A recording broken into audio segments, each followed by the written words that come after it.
Business combinations is the second topic for today. Now, what is business combination or corporate restructuring in the first place? Now, please remember the term business combination and corporate restructuring are used interchangeably. So, what is corporate restructuring? It's very simple. As the name suggests, corporate restructuring. So, whenever there is any change in the structure of a business organization, that refers to the corporate restructuring. So in case of a merger, amalgamation, acquisition, takeover, split, spin-off, divestment, strategic sale, all these are examples of corporate restructuring. So in simple words, what is the meaning of corporate restructuring? The meaning of corporate restructuring is whenever there is a change in the structure of an organization, it is referred as corporate restructuring, and it is also referred as business combination. Today, we have a separate accounting standard, Indian Accounting Standard 103, which is exclusively on business combinations, and that is, it talks about how to do the accounting in case of business combinations. Now, we can very easily understand as valuation professional, one major area where we need to do a lot of valuation comes from the business combinations. So whenever a business organization is undergoing any kind of corporate restructuring, either by way of purchase or by way of sale, obviously a buyer or the seller, both of them will need the valuation of the asset that is being sold or that is being transferred. And that is the reason as valuation professional, we need to have very good understanding of corporate restructuring or different forms of corporate restructuring or different forms of business combinations. Not only we need to understand what are the different forms of business restructuring and business combination, but we also need to understand as to what are the drivers. Why would a business will go for buyback of share? Why will a business go for merger or amalgamation or strategic sale of strategic stake and things like that? So that also we need to understand as valuation professional. So first of all, let's look at forms of corporate restructuring. So please remember, whenever I am saying corporate restructuring, by default I also mean it as business combination. So merger and amalgamation is one very common form of corporate restructuring that all of us are aware. Brooke Bond and Lipton Tea is an example that I can quote. Then you have absorption. So when one company is getting absorbed by the another company is another form of business combination. And the example that comes to my mind is Tonko and Hindustan Unilever. I'm sure about more than 20 years back, there used to be, Tata Group used to have a company called Tomco, Tata Oil Mills Company. Now this company was making different kind of toiletry products. At some point in time, when Tata started strategizing their business organization, they realized that Tomco was coming into the Boston Consulting Group ka jo metrics humne dekha, it was perhaps coming in the last box, that is the dog box, and they realized that this is not something they would like to be in, and therefore they sold it to whom? Hindustan Unilever. And remember, Hindustan Unilever was a competitor to Tomco at that point in time. So a question can come to your mind as to why should why should Tata's sell Tomco to Hindustan Unilever? And the answer, of course, is very simple. You sell your product to someone who gives you maximum value. So obviously, Hindustan Unilever had a specific value for Tomco, and they were prepared to pay much more than what others were paying, and that is how Tomco was sold to Hindustan Unilever. Then of course you have the third form, that is takeover or the tender offer. So it can be local or it can also be global. Remember, it is possible to acquire company as we see day in and day out happening today. Today's headlines is Wipro is acquiring Capco in London. So, at $1.45 billion. So this is the kind of things that are happening. So takeover or tender offer is third form of the business combination. Asset acquisition. So sometimes you not only transfer the companies, but you also transfer the assets. So Hindustan Unilever acquiring the Lakme brand from that time company called Lakme. Lakme, of course, subsequently was sold and got merged into Hindustan Unilever. Then the fifth form is strategic stake. So the example that comes to my mind is ArcelorMittal having a strategic stake in Uttam Galva. Now Uttam Galva, of course, has gone to now NCLT.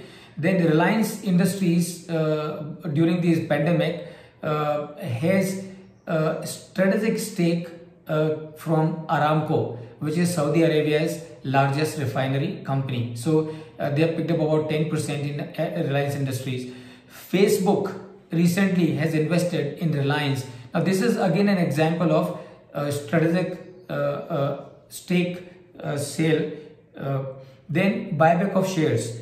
Now the question that can come to your mind is to why should a company do buyback? There are umpteen number of reasons, and one of the reasons as to why a company should do buyback is because the company is the company has got a lot of cash available, but it does not have corresponding opportunities for deploying that cash. And remember, if a company is holding cash idle, then the shareholders are going to question the management as to what did you do with that cash that you were sitting on. Not advisable to keep an idle cash, and that is how companies like TCS, Wipro and Infosys in recent past have done mega buyback, running into 15,000, 20,000 crores of buyback they have done.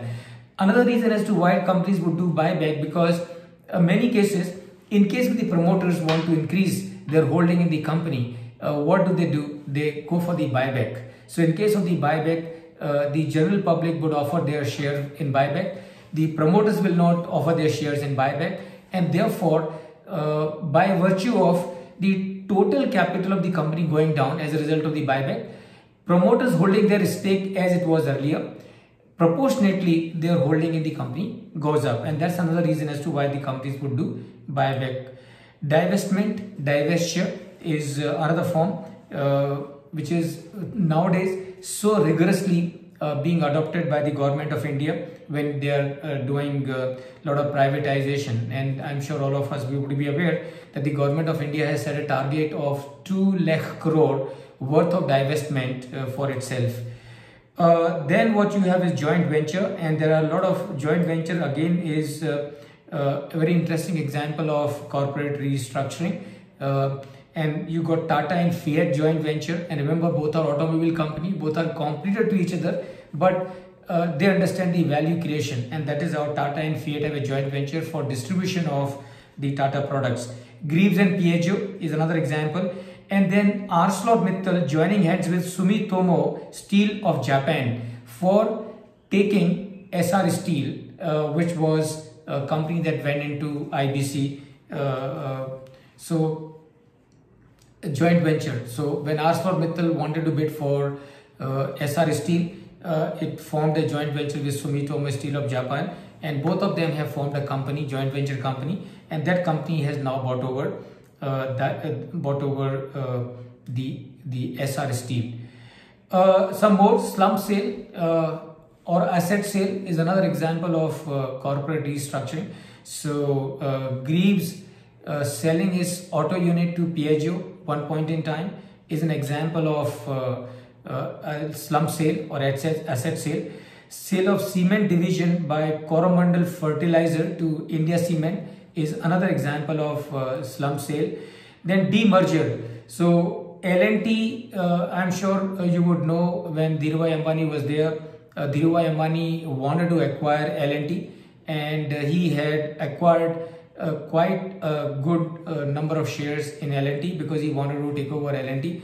But somehow L&T is one company which is totally professionally managed, and therefore they would not let Dhirubhai Ambani come in. As a result of that, finally, the cement division of L&T was demerged from L&T, and it went to Kumar Mangalam Birla, the Aditya Birla Group. Then Reliance demerging is 4 companies. I'm sure you would know this. After the said demise of Dhirubhai Ambani, both the brothers were not in agreement as far as continuation of the business in future was concerned. Both of them wanted to part ways, and a lot of things that happened that shouldn't have happened. And finally, KB Kamath, who was the CEO and MD of ICICI, he did the mediation between the 2 brothers, and as a result of that, Reliance Industries as company was demerged into different companies that were divided between 2 brothers. Then you can also have equity carve out, so which is by way of offer share of subsidiary to public through IPO, or of private equity where the promoters do the offer for sale. So you have an example of Endurance Limited about 3 years back did an OFS, offer for sale, and Elkem also did the same thing. So you can also have the equity carve out, spin off, so which is again same as a demerger. So Kotak Group spinning off its investment banking division into a subsidiary, Kotak Mahindra Capital Corporation. So this is how these business combinations or corporate restructurings will happen. Split up Reliance, as I said, delisting. So delisting is also a part of the corporate restructuring, and Castrol India, Philips, SR Shipping, SR Ports, Alfa Laval, local example of delisting, because these companies were at one point in time listed on the stock exchange in India. Subsequently, they got delisted because they thought that as a listed company, there were too much of compliances that they need to take care of, and then they somehow wanted to get out of that, so they decided to delist the company. Then you got Levi Strauss & Company in US, also got itself delisted. Of course, that is an example coming from US. Then you got a leveraged buyout. So acquisition of SR Steel by ArcelorMittal and Sumitomo Steel of Japan, a joint venture, is an example of leveraged buyout. And why it is an example of leveraged buyout? Because ArcelorMittal, Sumitomo put together had put in 48,000 crore for taking SR Steel, and out of this 48,000 crore, what has come from the kitty of from the kitty of Sumitomo and Arcelor is 8,000 crore, and the balance 40,000 crore has come by way of a debt that this joint venture has taken from the banks. Then conversion of debt into equity, friends, also is a type of corporate restructuring, because when the debt is getting converted into equity, what is happening is the capital structure of the entity is changing, which again is an example of business combination or corporate restructuring. And I'm sure you can understand, whenever a debt has to be converted into equity, obviously it would involve business valuations. So these are the examples, friends, of forms of corporate restructuring. Let me now quickly cover with you as to what can be the motives. And remember, it's not one reason for which companies will go for business combination or corporate restructuring. There are many reasons. So the prime reason is synergy. And what is synergy? If I have to explain, the simple way of explaining as to what is synergy is the 1 plus 1 is equal to 11 and not 2. That is what is synergy. 2 plus 2 is equal to 5. That is what is the synergy. That means the combined effect of 2 entities is bigger than the sum total of the 2 entities put together. And that is what is synergy. So one reason as to why companies would go for business combinations is synergy. So Tata Steel acquired Chorus sometime back, and I'm sure you would know this. And what was the reason? The reason was synergy. What was the synergy? Synergy was Chorus was a company which was based in London, in UK, and it had a lot of mines and things like that. Tata Steel that time thought that they would benefit from those mines which Chorus had. Unfortunately, it did not work out. Of course, the merger did happen, but subsequently it became a burden on the Tata Group, and therefore, as I heard last, the Tatas were looking for selling it off to someone. Then focus on core competency is the second driver. Tata's, as I said earlier, Tata's selling the Tomco to Hindustan Unilever. The driver was focused on the core competence, because Tata's realized that toiletries was not their core competence. Their core competence was somewhere else, and therefore they decided to sell off Tomco to Hindustan Unilever. Greaves was making three-wheeler auto rickshaws, but bleeding heavily, and they realized that their core competency was in making engines and not auto rickshaws, and therefore they sold the auto division to Piaggio as a joint venture company. Tech Shield is another driver, so which is the case in most of the cases. So whenever in most of the cases, whenever a merger is happening or amalgamation is happening, the Tech Shield is the driver, because losses of a loss-making company can be set off against the future profits of the profit-making company. So as a result of the merger, the combined taxable profit go down. As a result of that, the combined entity end up paying smaller amount of taxes, and so the tax shield is another driver. Leadership position is another driver for the business combinations to happen, and the classic example is Mr. Lakshmi Nivas Mittal. So Mr. Lakshmi Nivas Mittal acquired Arcelor, and remember, Arcelor was much bigger a company that time than Mittal Steel. But Mr. Mittal had the ambition of becoming the largest steel producer in the world, and that is how they bid for Arcelor, and they of course acquired. So today Mr. Mittal holds the leadership position as far as the steel making is concerned. Arcelor Mittal produces today 10% steel of the entire globe. Product range extension is another driver. So Tata Motors sometime back acquired Daewoo. And why Tata Motors acquired Daewoo in Korea? Because Tata Motors have been into four-wheel vehicles, but not in multi-axle. Daewoo was a company that was into multi-axles, and therefore to extend their product range, Tata's acquired Daewoo. Managerial efficiencies is another driver in business combinations. Market entry is another driver. So Tata Tea acquiring Tetley in UK was to get an entry into the UK tea market for Tata Tea.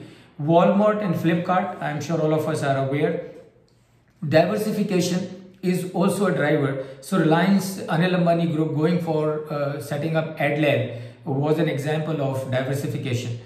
And then of course achieving inorganic growth, which is very common. So in most of the cases of business combination, the driver is inorganic growth, and it's very easy to understand. So today, the moment Arcelor Mittal acquired Essar Steel, and Essar Steel is having a capacity of 6-7 million tons of steel, right?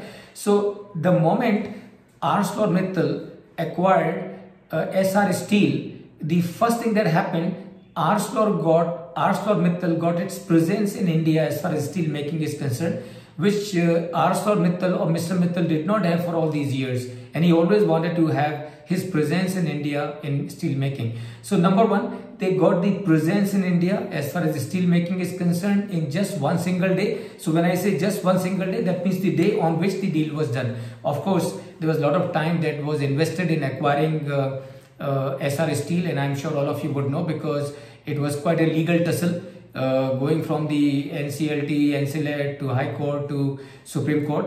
But finally, now Arcelor Mittal has a presence in India, and immediately their capacity has gone up by 6-7 million tons of steel that Essar was capable of producing. Tata Motors and Fiat, again network extension. Future Group and Reliance Retail, which is going on currently. Of course, I am sure all of you would know this.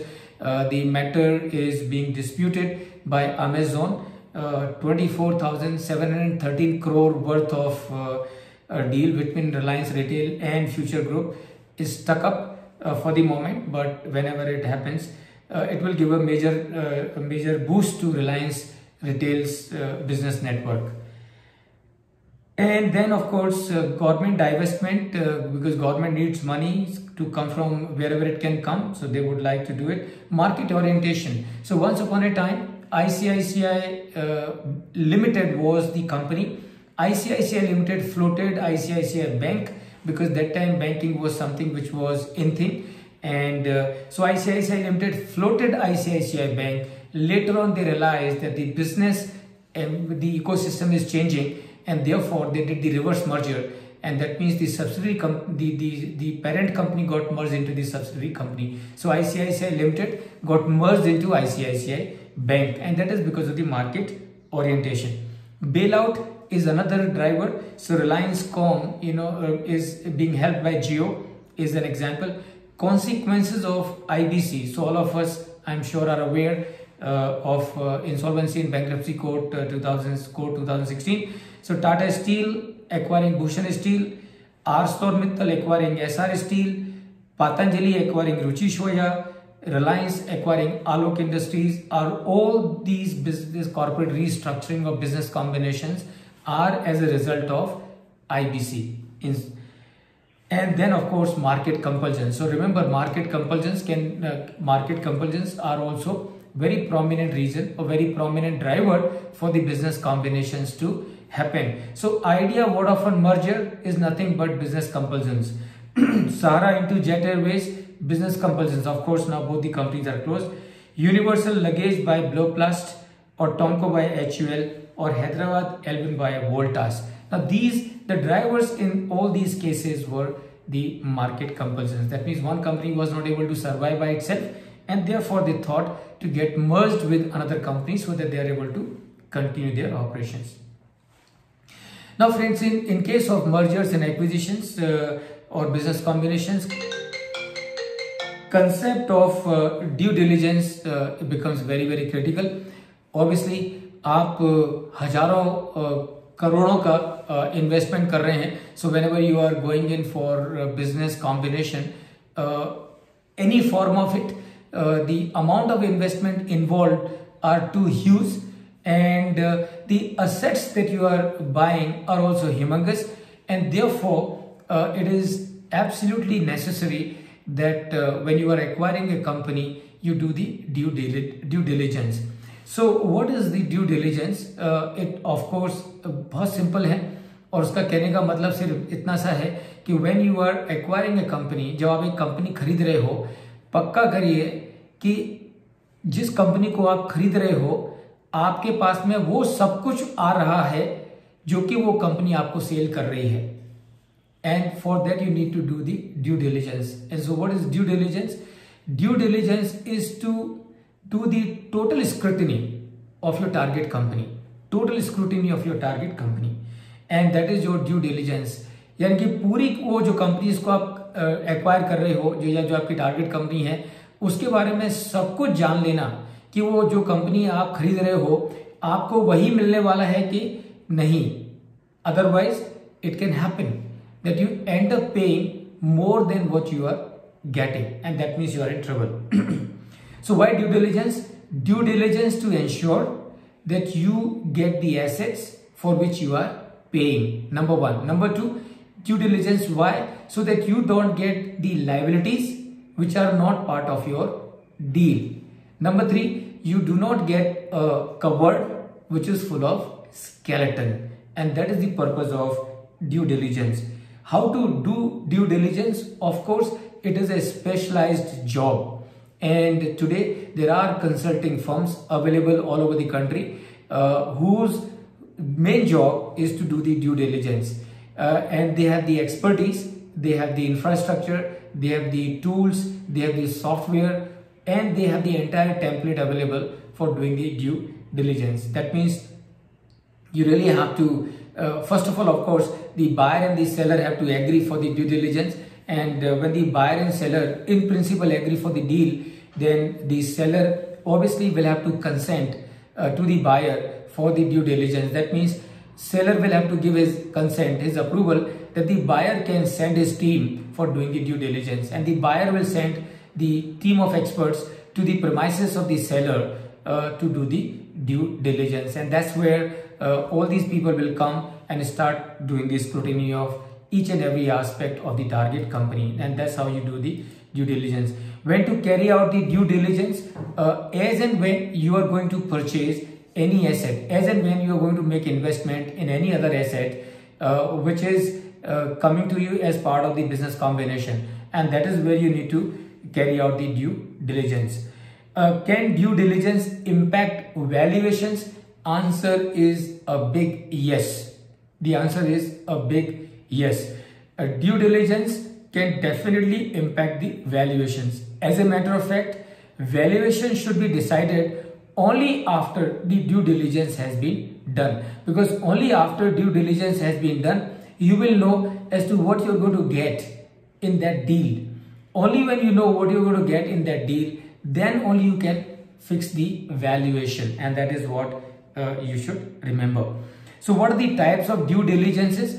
Really speaking, I can give you some examples, some names as to what are the types of due diligence. लेकिन अगर मैं आपसे कहूं कि ये जो list मैं आपके साथ में शेयर कर रहा हूं, this list is not exhaustive. It's not that only these are the types of due diligence, there is nothing else. No, due diligence can be of many types, because ultimately what we need to remember, I'm going to purchase a company. I need to ensure that I check each and everything of that company. So whatever of that company is required to be checked is the type of due diligence. So number one, it would start from the legal due diligence. So ArcelorMittal acquiring Essar Steel. So obviously ArcelorMittal will have to do the legal due diligence. Number one on the compliances, number two on the contracts. So Essar Steel may have signed so many contracts with so many parties. Those contracts will have obligations and rights for Essar Steel. When the company gets transferred to ArcelorMittal, obviously all these rights and obligations will become the rights and obligations of ArcelorMittal, and therefore it becomes imperative for ArcelorMittal to ensure that they do the complete due diligence of all the pending contracts that Essar Steel may have signed in the past. And as a matter of fact, many of them have been in controversy, which I am sure all of you must be keeping a track of. Number two, financial and tax due diligence. So financial, that means again the scope is quite wide. So all the debt that the company may have taken from different lenders, those will need to be scrutinized. What are the obligations the company have under those obligations, the repayment schedule, the penalty clauses, and different covenants, all that will need to be checked. Tax due diligence. So what are the pending tax matters of the target entity? Are there any legal proceedings pending with the appellate authority or with the High Court or with the Supreme Court that may have ramification on the valuation? So all those aspects will need to be checked. Accounting due diligence, very critical, very important, because accounting sometimes can be used for doing a lot of window dressing, and therefore accounting has to be checked. Number four is employee related due diligence. So what are the contracts with the employees? What are the obligations under those contracts of the company? What are the key people? What are the commitments and the agreement with those key people? Operational intelligence. During the discussion, the seller may have said that I have got so much of the capacity, so much of the land, so much of the asset, so much of the network, so much of the customer, so much of the vendor. Now whether they are really existing or they are not existing. So operational diligence also needs to be carried out. Assets, IPR and facilities related due diligence. So what are the assets are to be there, need to be checked. IPRs need to be checked. Other facilities also need to be checked. Investigation of title deed and search report. So all the assets which the company is showing as being the owner of those assets, what is the legal status? That is what also needs to be checked as part of the due diligence. And environmental due diligence. So remember, environment is a big issue. So it's quite possible that the target company may have flouted or violated any of the environmental laws, and those environmental laws, violation of those environmental laws may have significant penalty, and those penalties will need to be paid if they are not built into the valuation. So environmental due diligence. So friends, these are the examples of different kinds of due diligence. Remember, these are by no means to tell you that this is all what a company needs to check before entering into a deal for business combination. Now then, as part of your syllabus, there's a point as to what are the sources of information for you as a professional valuer. So which means where all you can get information from. So you can see here many of them. Since I have already shared this PPT with you, I need not really mention about all of them, because you can simply read them. But remember, as a valuation professional, this is one area where we will need to keep on working extensively. We will, as a professional valuation professional, we will really need to ensure that our source of information is expanding continuously.